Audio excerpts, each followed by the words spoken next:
That's where talking about our history is so important because, we talk about Dee Dee and BJ, but there are so many pioneers and amazing people that paved the path for us to where we are right now, just like you're talking about from Harper and from Drain. I mean, those are names that should be spoken so much more in Yeah. chiropractic conversations.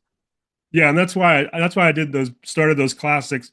The other main one I did was the Ratledge books. So Drain, I actually was in touch with his granddaughter, and she sent me a box of Wow. materials.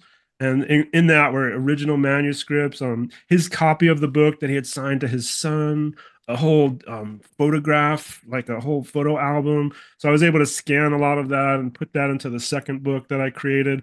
And then the other book was Ratledge's books, which his student Paul Smalley published back in the 70s, mostly the 70s, the 80s. So I got in touch with Smalley's son and got permission to republish some of those. So I've done a couple of those books too, Ratledge Philosophy 1. And Ratledge was a contemporary of D.D. Palmer. When Mm-hmm. D.D. got out of prison for practicing medicine without a license in 1906, he spent 23 days in jail. And then he moved to Oklahoma. He signed over the school to BJ. They split the assets.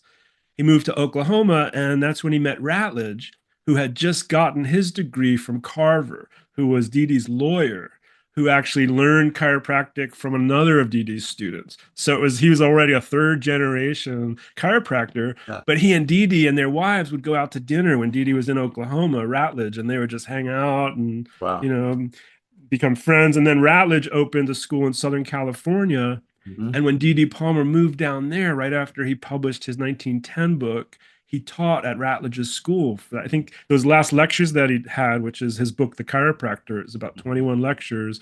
We think those were his lectures that he taught at Ratledge's school. Mm. I think of Ratledge as like the last of his students,